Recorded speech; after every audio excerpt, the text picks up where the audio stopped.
할렐루야! 네, 새해 복 많이 받으시기 바랍니다. 오늘도 주님 전에 나오신 여러분들 환영하고 축복합니다. 어떤 사람이 이 산속을 가다가 깊은 동굴 안으로 들어갔습니다. 처음에는 입구에서 들어오는 희미한 빛이 있어서 조금씩 앞이 보이는 것 같았어요. 그런데 자꾸 들어가다 보니까 손을 눈앞에 갖다 대어도 아무것도 보이지 않는 완전한 어둠이 찾아왔습니다. 그때 그 사람은 깨달았다고 합니다. 칠흑 같은 어둠 속에서는 내 눈이 있어도 소용이 없구나. 빛이 없으면 아무것도 볼 수 없구나. 이런 것을 깨달았다고 그래요. 바로 그때 옆에 있던 한 사람이 손전등을 탁 켰다는 거예요. 그 손전등을 탁 켜자마자 작은 그 빛 하나로 동굴의 길이 보이기 시작했고, 발에 걸려 넘어질 수 있는 돌들도 보이기 시작했고, 그들이 앞으로 나아가야 할 방향도 보이기 시작했습니다. 성도 여러분, 지금 이 사람이 겪은 문제는 눈이 없어서 못 보는 것이 아니라 빛이 없어서 보지 못했다는 것입니다. 오늘 본문은 바로 이런 사실을 분명하게 말해주는 말씀입니다. 인간의 문제는 지식이 부족해서가 아니라 우리를 구원하시기 위해서 이 땅에 오신 빛이신 예수님을 알지 못하는 데 있었다는 것입니다. 오늘 우리가 읽은 이 말씀이 하나님의 음성으로 여러분들의 심령에 들려져서 은혜와 구원의 말씀이 되시기를 주님의 이름으로 축원합니다. 요한복음 1장은 이렇게 시작하고 있습니다. 태초에 말씀이 계시니라.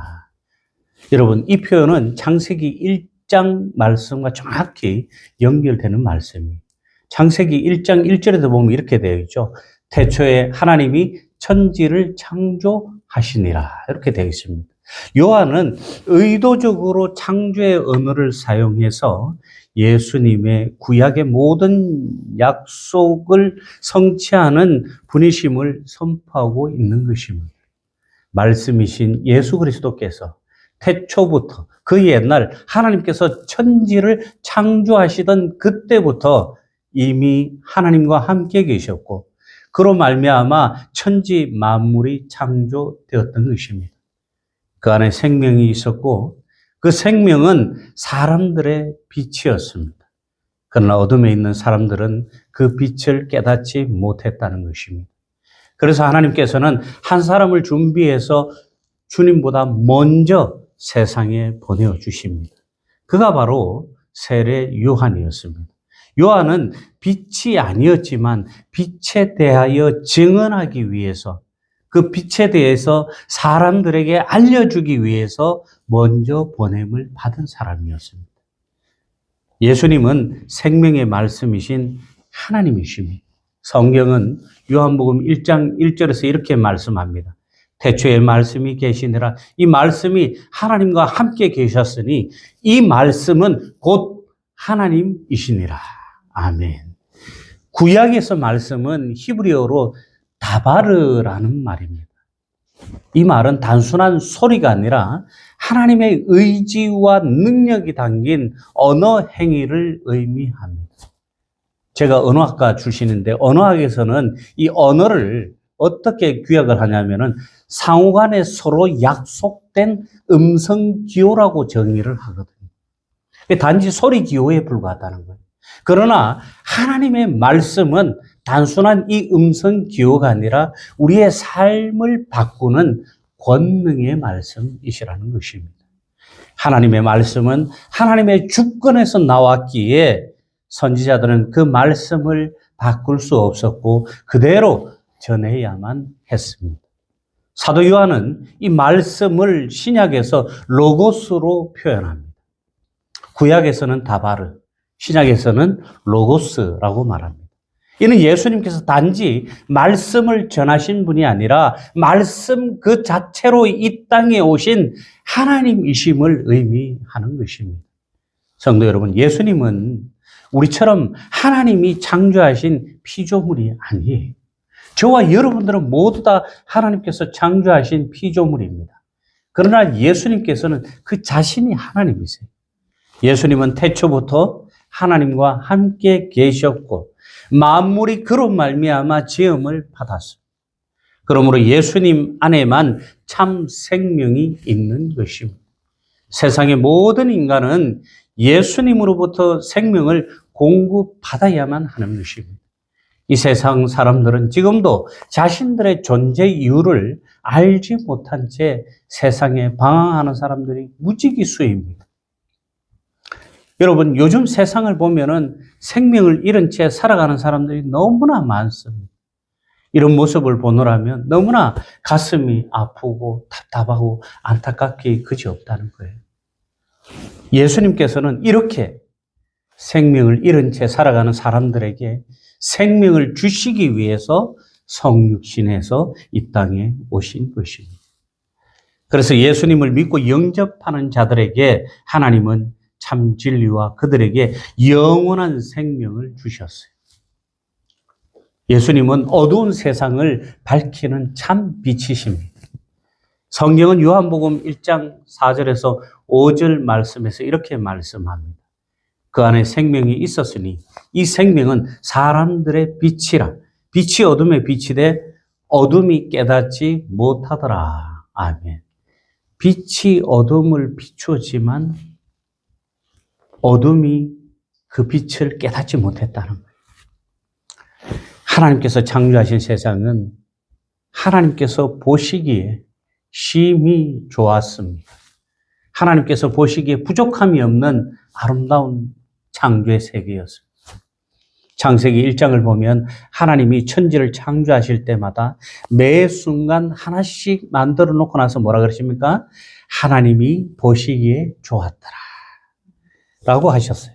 그러나 에덴에서 시작된 이 인간의 죄와 타락으로 말미암아 세상은 그만 어둠에 빠지고 마는 것입니다. 태양은 어둠을 밝힐 수 있지만 죄로 물든 우리의 영혼까지는 밝힐 수는 없는 것입니다. 요즘 LED 전구가 나와서 얼마나 세상이 밝아졌는지 몰라요. 도시에 가면은 새벽에도 벌건 대낮처럼 밝습니다. 그런데 이 LED 빛이 아무리 밝다고 해도 우리 마음의 죄까지는, 우리의 영혼까지는 비출 수 없다는 게 문제인 것입니다. 그래서 인간은 죄 가운데에서 방황하며 결국 죽음에 이를 수밖에 없는 거예요. 죄로 죽을 수밖에 없던 이런 우리를 하나님께서 그냥 두고 보실 수 없으셔서 죄악 속에 살아가는 우리를 구원하시기 위해 이 어두운 세상 가운데 예수님께서 빛으로 오신 것입니다. 빛으로 오신 예수님은 어둠에 사로잡혀서 허덕이는 우리의 죄를 세상 밖으로 끄집어내고 드러내고 동시에 그 죄를 주님이 대신 지시기 위해서 주님께서 그 골고다 언덕에 십자가 위에 달리신 것입니다. 빛으로 오신 예수님은 이 십자가 위에서 예수님은 어둠을 이기셨고 죽은 자 가운데에서 3일 만에 다시 살아나심으로 부활로 세상의 진정한 참 빛이 되신 것입니다.